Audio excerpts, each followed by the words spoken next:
Hello, guys. Welcome to our class. So, today we are going to talk about the IS7.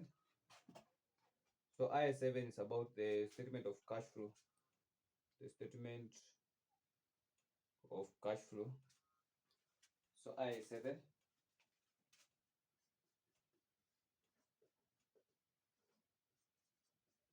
Statement of cash flow.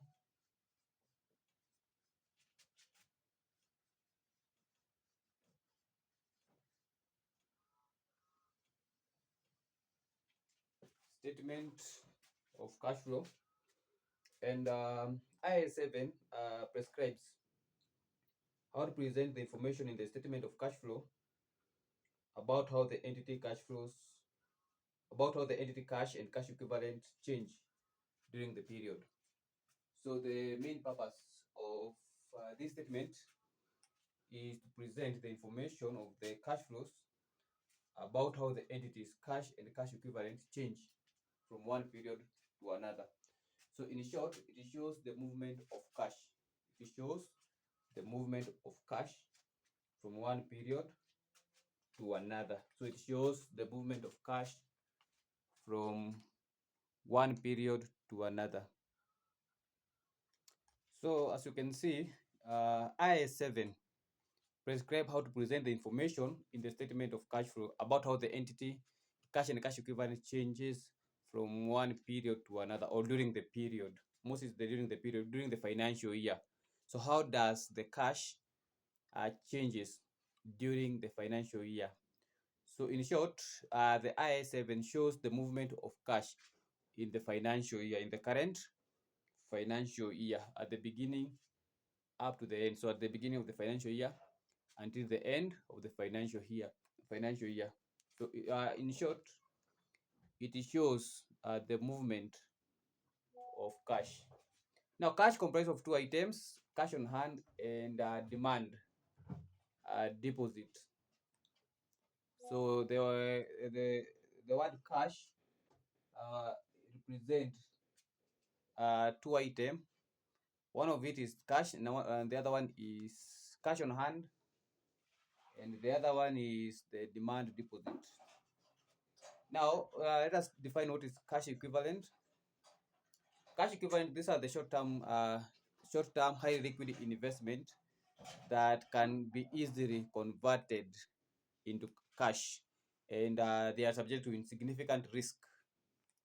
So when you have this kind of an investment, which they are short-term and you can easily convert them into cash, then you can categorize them as cash equivalent. A good example is the demand deposit, because the demand deposit you can easily withdraw or convert it into cash.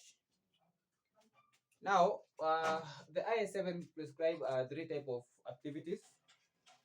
So the IS7 prescribe three type of activities. So we have the operating activities, the investing activities, and the financing activities. So the IS7 prescribe three type of activities which are very important. So the financing activity, the operating activities, and the financing activity. Now let us explain the three of them in detail.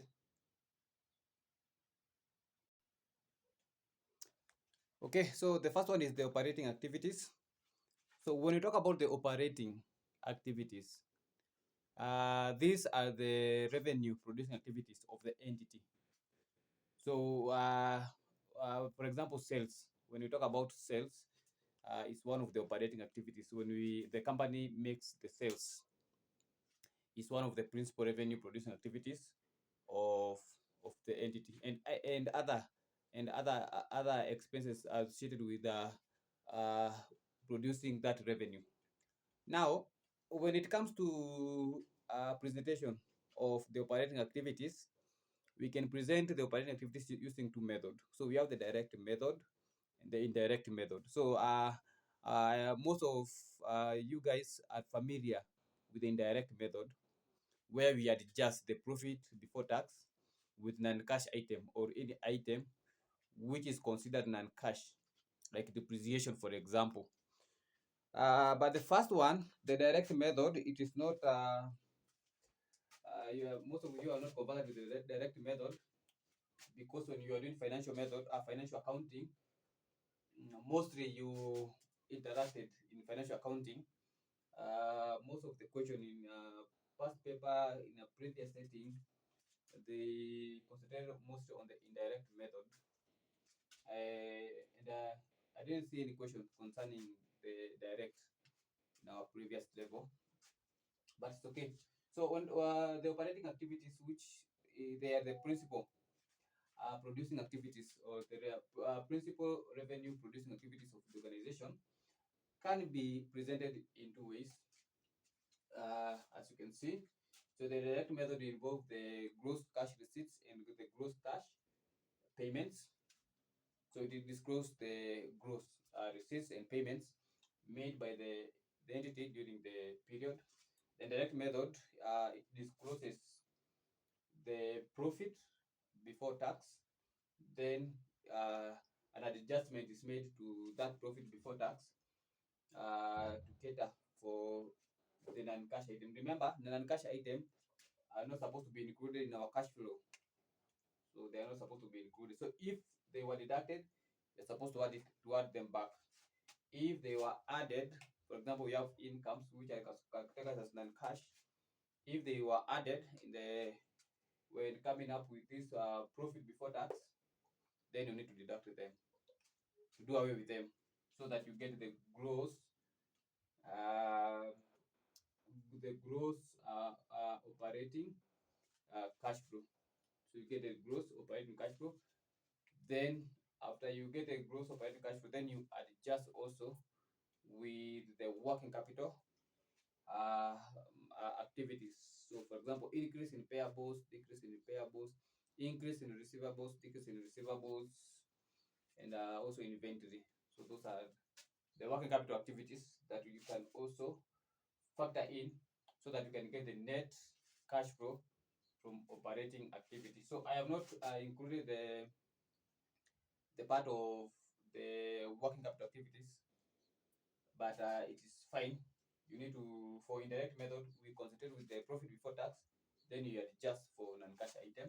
The other one, we consider the gross receipts and the gross payments for direct method. I will give the format later as we progresses, but that one is okay as for now. Let's go to the next activities. The next activity, which is, you can go to the next one, which is investing activities. Investing activities. So number two is the investment activities. Investing activities, and in most cases, when we talk about investing activities, we're talking about acquisition and the sale of assets of the organization, the long-term assets. So when the company acquire an asset, it means that there is an outflow of cash from the organization when the company acquires an asset. But when the company dispose or sell the assets, it means there is a cash inflow to the organization. I think that one is well explained. So when we have when we talk about the acquisition, we need to prepare what we call the PPE account to know the amount in terms of acquisition of assets. So you need to prepare the PPE account either on cost or on net book value, depending with the question. So some question, the information might be given on cost, where the PPE might be given on cost, but some other question, the PPE might be given on net book value. So that one depends with the question. Also, you need to prepare the disposal account. So the disposal account is to determine if we have a gain or loss on disposal. So remember, the gain or loss on disposal is an non-cash item which must be adjusted in the using the indirect method uh, from the profit before tax. So you adjust that gain. The disposal account can also be used to determine the proceeds that has been derived from the sale of that asset. So depending on the question, so the question can either require you to determine either if the question involve gain or loss on disposal, or it might require you to determine the proceeds derived from the sale of assets. So those are the two accounts. Sometimes you can also be required to prepare the accumulated depreciation account, which can be used to determine depreciation.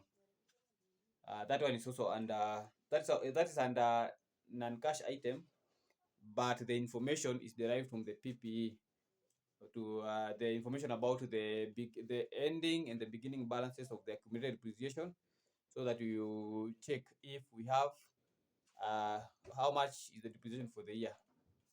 So that's all about the investing activities. Let's go to the last one, financing activities.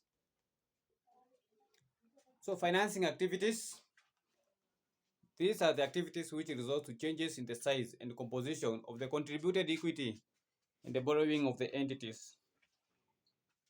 So we need to check if there was change in the equity composition of the entity, if there was issue of shares within the year. So if there was an issue, for example, of shares within the year, it means that there is an inflow to the company through issue of shares. Okay, also, we can have bonus where the company issues shares, but in terms of bonus. Remember, bonus are free. So if a person hold, for example, 3 shares uh, in the organization, he or she gets 1 extra share without any movement of cash. So it's a free. So we also need to check the effect of issue of shares in terms of bonus to the equity. What will be the effects, and how do they utilize the issue of shares in terms of bonus to the equity component? We shall check on it later. You can also have borrowings. Now, borrowings comes when the company borrows money. So when the company borrows money from a financial institution, it's a money in. Then you can also check on the repayments. So when the company pay the debt, the loan during the year, then that is an outflow from the organization. So we shall be comparing two the periods, the beginning and at the end. So at the beginning, at the end. So the last year financial year ended in a particular year, so that will form the beginning. Then we shall have this year ending. So we shall compare this year ending and the last year endings. So the last year endings is the beginning of this year. So the two will be used to check if there is any difference. So the difference can either we acquired a loan, or we repaid. Or also for equity, we shall compare the two. So that's all about the financing activities. So when you talk about financing activity, remember we are talking about the equity components and the aspect of borrowings in terms of loan or the debenture, whichever form of loan available. So in summary, these are the 3 type of activities that you can find when we talk about the statement of cash flow. So the presentation of the statement of cash flow under IAS 7.